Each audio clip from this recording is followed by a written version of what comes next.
Alright, so here's how this is going to work. We're going to go through them. We're all going to talk about the answer. Like, I'm going to say, what do you think the answer should have been? You're going to tell me. And if we all agree on it, then that's good to go. We don't need to review it. If we disagree on it, then obviously there's something happening that shouldn't have been happening, and we will review it. So is everybody ready to go? Or just whatever you thought. Whatever you thought. Okay? Alright. Here we go. Number 1. Okay? Which of the following occurs in this reaction? A. A. Everybody got A? Yeah. We're good with A. Alright, there we go. Okay. So number 1 is A. Does anybody need me to review that? I'm cool if I do. Okay. You'll grab your sheet. Thank you. Okay, so number 1 was A. Number 2.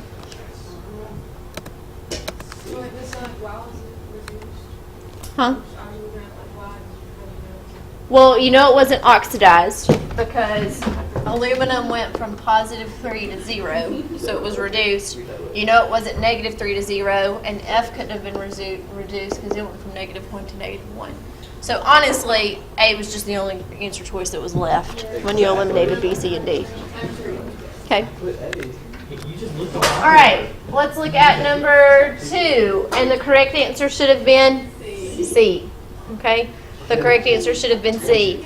And you should have gotten that one because as soon as you went to convert time, you had to do 15 times 60. And so the only one that had 15 times 60 was C. Do we want to go through this one as a refresher for how to set it up? No, we're good? Okay. Yes, it's just like the one we did yesterday. So C was the correct answer for number 2. All right, number 3. What was important for you to notice about number 3? That K was greater than 1, which means this reaction is, there you go, thermodynamically favorable. So the correct answer for number 3 had to be C. Okay. All right, number 4. Number 4, ask you which statement was correct regarding the equation above, and you should have put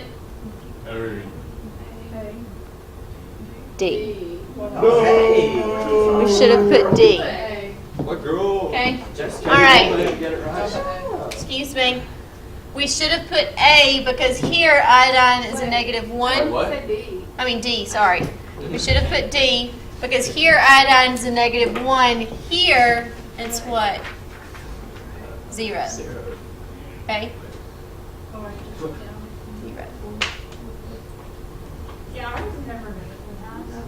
Okay. All right, if we were to assign oxidation numbers to this, oxygen would be what? Negative 2. Negative 2 times 4 gives me a negative 8. So, and this overall charge is a negative 1, so Mn has to be a positive 7. Okay? Here, H2O, oxygen's a negative 2, hydrogen's a positive 1. See that one. Here, oxygen is a negative 2. Negative 2 times 2 gives me a negative 4, so manganese must be positive 4. Positive 4, that's what I meant. Okay? Here, oxygen's a negative 2, hydrogen's a positive 1. Okay? Keep in mind, hydrogen's positive 1, oxygen's negative 2. Okay? And that'll help you out. And just remember, if it's an element in its natural state, its oxidation number is 0. It's just by itself. Pure element, I2, natural state solid, 0. All right. What number am I on now? 5. I'm on 5. Okay, 1, 2, 3, 4, 5. All right, number 5. Okay. According to the information above, what is the standard reduction potential for the half reaction? You should have gotten A. All right, let's talk about why you should have gotten A. They gave you this as the overall reaction for the cell. Okay? Notice here, M3 positive is a what? Reactant. I'll say it for you. Okay? M3 positive is a reactant. And this equation up top, M3 positive is a product. So in order to get this overall reaction, I would have had to have taken the top equation and done what to it? Flipped it, right? Okay, so when I flipped it, this positive 2.46 became a negative 2.46. Yep. Yeah? Okay, what I said was Okay. technically correct. And then if you added those up, it would have given you a negative 1.66. I never said an answer. Yeah? It's hard. I knew I was thinking that. about that on the opposite. All right. I was thinking about that being like the whole equation, so I flipped the smaller one there to get it to like the 2.46 instead of flipping the 2.46. Gotcha. Yeah. You just had to realize, excuse me. Thank you. All right. So when we flip this one, it becomes M3 positive plus 3Ag solid goes to M solid plus 3Ag positive, right? Okay. So then to get this equation, I would have had to take this one and multiplied everything by 3. But that doesn't affect my E naught value because we don't change E naughts when we multiply through.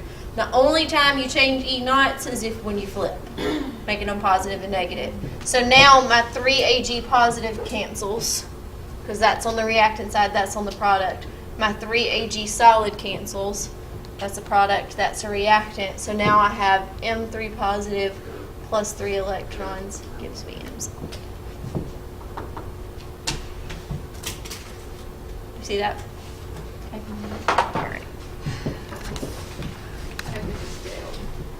All right. All right. We on 6 now? Hey, we're 3 for 5. We're All right. good back. Number 6, the answer you got was D. Yes. D. Okay. Oh Okay. my gosh. All right. So we got D. Yes? Do we need to go over D? Where did she meant to put D? She did. You can do it. Does anybody need me to go over this? We need you. Okay. So, I just wanted to do it. excuse me. Shh. Here are the equations they gave me. Here's the overall equation I'm trying to get. Okay? Na2O here is a reactant. Up here, it's a product. So that means I would have had to have flipped it, which would have made this a negative Y. Okay? Here, H2O is a reactant. Here, H2O is a product, which means I would have had to have flipped it, which would have made this a negative X. Okay? Here I have 2 NaOH. Here I only have 1. So I had to have multiplied this by 2, which would have made this 2Z. So you add them all up together. So if I added them up together, I'd be subtracting Y and subtracting X because they're negative. So it's D. Okay. All right. Next one. A cube of ice is added to hot water in an insulated container, which is then sealed. There's no heat exchange with the surroundings. What has happened to the total energy and the total entropy when the system reaches equilibrium? B. I'm going to go with B. Oh my God, Zach. Okay? Boy, you All agree. right. We put A. All right. Excuse me. Excuse me. All right. I'm going to go with B. Why am I going to go with B? They told me there's no heat exchange. We're in an insulated container. The container is sealed. So my energy has to remain what? Constant. There's no exchanging anything, so we are remaining constant. Okay? Now I start looking at my entropy. Entropy is a measure of what? Disorder. Okay? I took a solid ice cube and put it in hot water. What's the ice cube going to do? Melt. So is my entropy increasing or decreasing? Increasing. I'm becoming more disordered. Okay? I saw the word equilibrium. All right. Next. When ice melts at its normal melting point at 273.16 Kelvin in 1 atmosphere, which of the following is true for the process shown above? So we're taking solid water and turning it into liquid water, and the correct answer would be D. Okay, I'm going to assume we need to talk about this because I heard different answers. So let's talk about this. All right. In order to get a solid to melt, what do I have to do to it? Heat. Add heat. Notice I said I have to add heat, which means delta H is going to be what? Positive. So that takes away A and B right off the bat, right? Okay. So delta S is the same for both, so I'm not going to stand here and debate this, but we should all know I'm going from a solid to liquid. Disorder is increasing. Delta S is positive. Okay. Now, so it comes down to volume. Okay. Water is the only liquid on the planet that when it freezes, it does what? Expands. Everything else normally does what when it freezes? Shrinks, comes closer together. Water does not because of those hydrogen bonds. They expand. So therefore, when it melts, the volume of the water is going to decrease. It's going to come back down. Okay? All right? And you should apply that, like, practically. Okay? Have you ever, like, frozen ice cubes? Like, you put them in the little container and you put them in the freezer? They bust open. Hey, it worked out majority of the time. I didn't see you guys say anything. Okay. Because you sounded so confident. Everyone knocks on Peter because he took his eyes off the guy. He Excuse got me. off the boat. Excuse me. 9. Okay, let's talk about 9. The correct answer for number 9 should have been B. C. See, senor. The correct answer for number 9 should have been C. Let's talk about why. Okay, if I increase the pressure by adding an inert gas, the gas is what? Inert. It does nothing. Okay. All right, B, if I increase the pressure, I've got 1 mole of gas here and 1 mole of gas there. I can increase or decrease the pressure and it's not going to do what? Anything. Okay? Remember, there has to be a different set of moles. If I have a different number of moles of gas, if I increase the pressure, it favors the side with the least number of moles. If I decrease the pressure, it favors the side with the most number of moles. Okay? So that one's out of the way. Adding a catalyst does nothing, so it must be decreasing the temperature. Why? Because delta H is negative, which means heat is a product, which means if I decrease the heat in order to reestablish equilibrium, my reactants are going to have to turn into products. Number 10. We should have put B. A. Okay? But we didn't put A. Okay? Let's talk about why we didn't put A. Did everybody at least multiply by 4? Yeah. We all did that? Okay? So we all recognize that 0.25 is the same thing as saying it's 1/4 of a mole.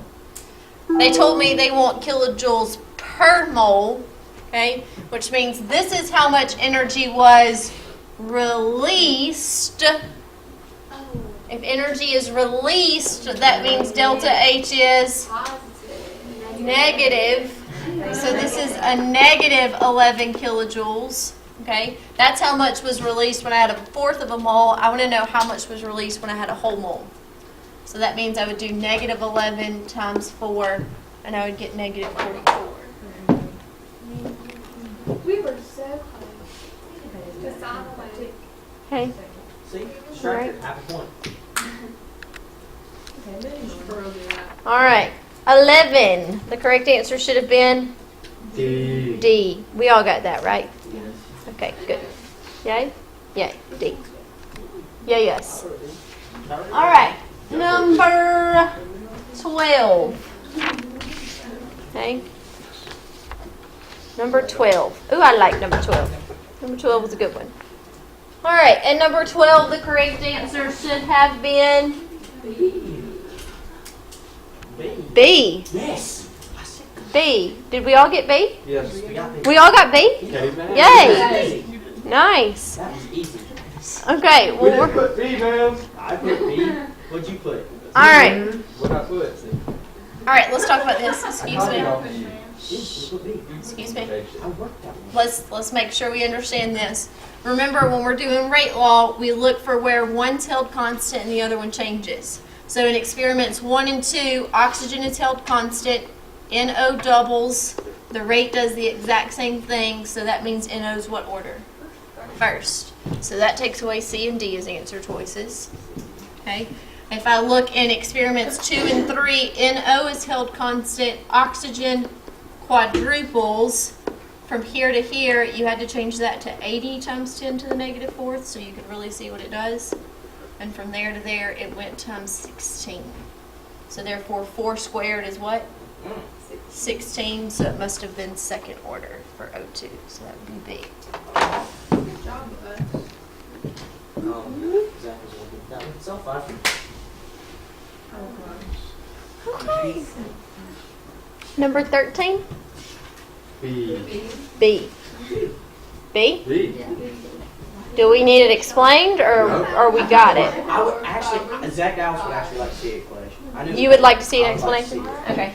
All right. So I used 87.5% of it, which means what I had left over was 12.5%. Okay? So I started at 100%, right? I went through one half-life and had 50% left. I go through my second half-life and I have 25% left. I go through my third half-life and I have 12.5% left. So 24 divided by 3 is 8. Okay, number 14.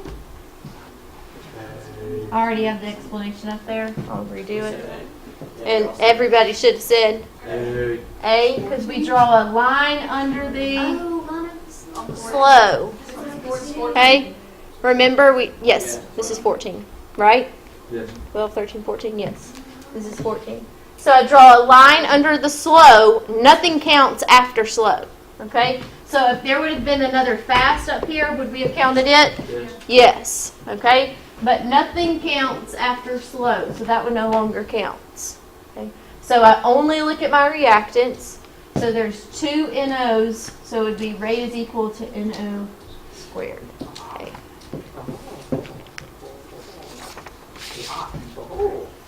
15. The correct answer should have been B. The correct answer should have been B. This is what order of the reaction? First. They don't put an exponent there, so if they don't put an exponent, I have to assume it's a 1. So this is a first order reaction, so if I want a straight line, I've got to graph, normally we say natural log, they put log on the test, of concentration versus time. Now, if this was 0 order, what would I have wanted to have chosen? X versus time. A, right? Because that's just concentration versus time. If it's second order, I would have wanted to choose Reciprocal. C, the reciprocal, and D is just wrong, period. You see this?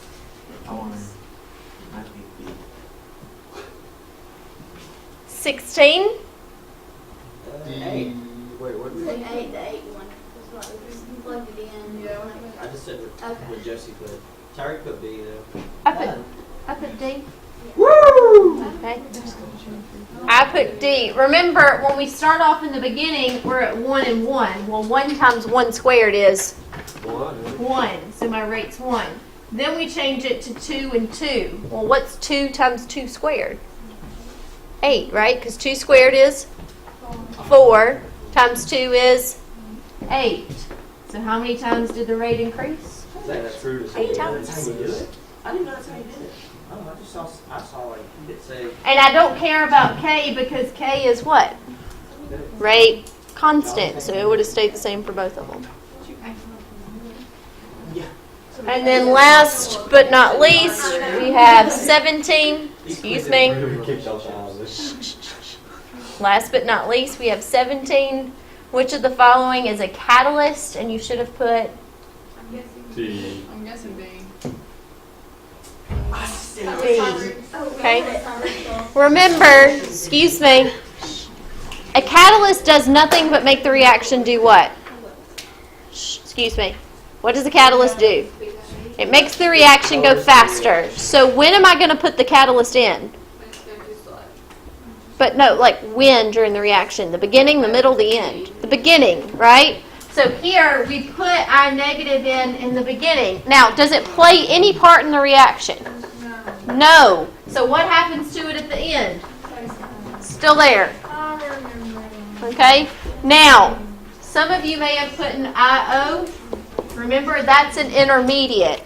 An intermediate is when it's produced and then it's automatically used. Okay? So that's the difference between an intermediate and a catalyst. All right?